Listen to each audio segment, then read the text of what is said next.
మాఘపురాణం 26వ అధ్యాయం మాఘమాస మహిమ. పుణ్యక్షేత్రములలో నదీ స్నానము. ఈ విధముగా అనేక పుణ్య పురుషుల వృత్తాంతములను మాఘమాస స్నాన మహిమను వశిష్ఠుల వారు దిలీప మహారాజునకు వివరించగా, ఆ రాజు, మహర్షి, మీ కృప వలన అనేక వృత్తాంతములను తెలుసుకుని కృతార్థుడనైతిని. కాని మరొక సంశయము నాకు గలదు. అది ఏమనగా, మాఘమాస మందు ఏ ఏ తీర్థములు దర్శింపవలెనో సెలవిండని వినమ్రుడై కోరగా, వశిష్ఠుల వారు మరలా ఇట్లనిరి: దిలీప మహారాజా, మాఘ స్నానములు చేయుటయందు ఆసక్తి గలవారలకు ముఖ్యమగు తీర్థ మహిమలను గురించి వివరించెదను. శ్రద్ధగా ఆలకింపుము. మాఘమాసములలో నదీ స్నానము ముఖ్యమైనది.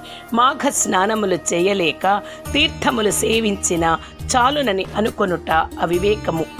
ఏలననగా మాఘమాసంలో ఏ నదిలోని నీరైనను గంగ నీటితో సమానము. అందుచేత మాఘమాసములో నదీ స్నానము సర్వ పాపహరమైనది, అవశ్యమైనది కూడా. అటులనే ప్రయాగ అతి ముఖ్యమైన క్షేత్రం. ఈ భరతఖండములలో అతి ప్రధానమైన గంగా నది సముద్రములో కలియో చోట మాఘస్నానమాచరించిన 7 జన్మలలోని పాపములన్నీ సహితము హరించును. మాఘమాసములో నదీ స్నానముతో పాటు విష్ణు దేవాలయములు, మహేశ్వరాలయములు మొదలగు 360 పుణ్యక్షేత్రములు దర్శించిన ఎడల గొప్ప ఫలము కలుగుటయే కాక మరలా జన్మలు అనేవి కలుగదు. ఇక త్రయంబకమను ముఖ్యమైన పుణ్యక్షేత్రము కలదు. ఇది పడుమటి కనుమల దగ్గర ఉన్నది. ఇచ్చటనే పవిత్ర గోదావరి నది జనించినది. గౌతముడు తన గోహత్యా దోషమును పోగొట్టుకొనుటకు ఇచ్చటనే ఈశ్వరుని గురించి ఘోర తపస్సు చేసి గోహత్య జరిగిన ప్రాంతము మీదుగా గోదావరిని ప్రవహింపచేసినాడు. కావున మాఘమాసములో గోదావరి యందు స్నానము చేసిన ఎడల తక్షణమే సకల పాపములు హరించి పోవుటయే కాక ఇహముందు పరమందు కూడా సుఖపడుదురు. మన దేశములో ఎన్నో నదులు ఉన్నవి. ప్రతి నదీ తీరమున ఎన్నో క్షేత్రములు ఉన్నవి. ఆ నదులలో మహానదులు, పుణ్యనదులు ముఖ్యములు. అవి 100కు పైగా ఉన్నవి. అటువంటి కొన్ని పేరు స్మరించినచో ఆ నదీ తీరాలలోనున్న క్షేత్ర దేవతలను కూడా స్మరించినట్లే అగును. అందుకని కొన్ని ప్రధానమైన నదుల పేర్లను గుర్తు చేసుకొందాము.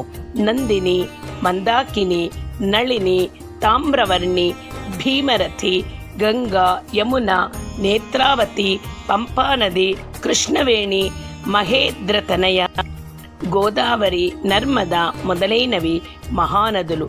భగీరథి, గంగా, నర్మద, యమున, సరస్వతి, కృష్ణవేణి, బాహుద, భీమరథి, తుంగభద్ర, రేణుక, మలవర్హిరి, కావేరి, కృతమాల, తామ్రపర్ణి, విశోక, కేశికి, గండకి, విచిత్రిక, వశిష్ఠప్రవర, కాశ్యపి, సరయు, సర్వ పాపహరి, కుశాపతి, పల్గుని, కరతోయ, పుణ్యద, ప్రణిత మొదలైనవి పుణ్యనదులు.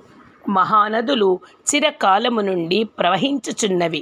పుణ్యనదులు మహాత్ముల ప్రయత్నము వలన వారి పుణ్యము కొలది ప్రవహించి వారి పుణ్యమునందించునని మహానదులు, పుణ్యనదులు 2 విశిష్ట లక్షణములు కలిగిన గంగా, యమున మొదలైన నదులు మహానదులుగాను పుణ్యనదులుగాను అయి ఉండవచ్చును. ఈ నదులలో చేసిన స్నానము విశేష ఫలప్రదము.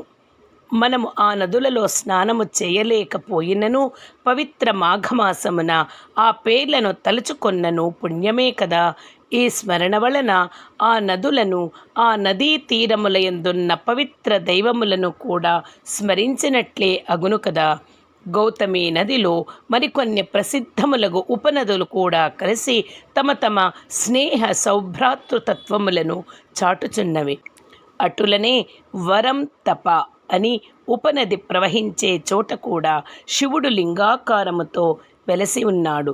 దానికి ఆవలగా ప్రభావము అను క్షేత్రము కలదు. ఆ క్షేత్రము బ్రహ్మహత్య మహాపాపములను సహితము పోగొట్టగలదు. ఇందుకొక ఇతివృత్తము కలదు. సావధానుడవై ఆలకింపుము.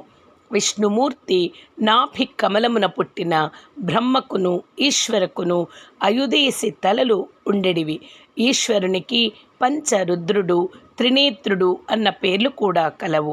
బ్రహ్మదేవుడు నాకును 5 తలలు ఉన్నవి, నేనే గొప్పవాడినని శివునితో వాదించెను.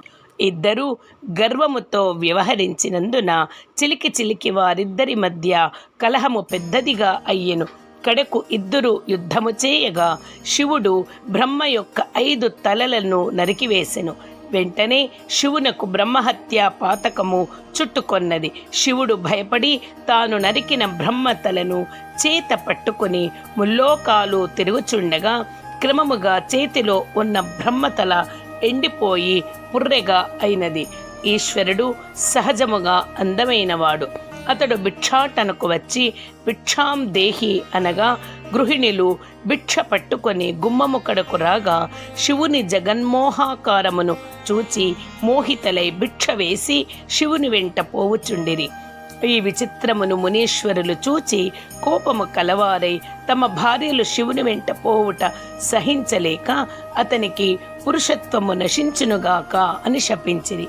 ఈశ్వరుడును చేయునది లేక క్రింద పడిపోయిన ఆ లింగమునందే ఐక్యమైపోయినాడు. అట్లు శివుడు లింగాకారముగా మారినందువలన ఆ లింగమమితమైన తేజస్సుతో ప్రకాశించుచుండును. 1,000,000 సూర్యుల తేజస్సు కలిగి ప్రళయము సంభవించునా అన్నట్లు భయంకరముగా నుండెను. అప్పుడు బ్రహ్మ విష్ణువులు శివుని వద్దకు వచ్చి వాని నోదార్చి ప్రయాగక్షేత్రమునకు తీసుకువెళ్ళి అచ్చట శివునికున్న బ్రహ్మహత్యాది పాపములు పోగొట్టిరి. ఆ విధముగా భూలోకమునకు వచ్చి శివుడు అప్పటి నుండి లింగాకారముగా మారినందున భక్తులు ఆ లింగాకారమునే పూజించుచు శివ సాన్నిధ్యమును పొందగలుగుచున్నారు. మాఘపురాణం 26.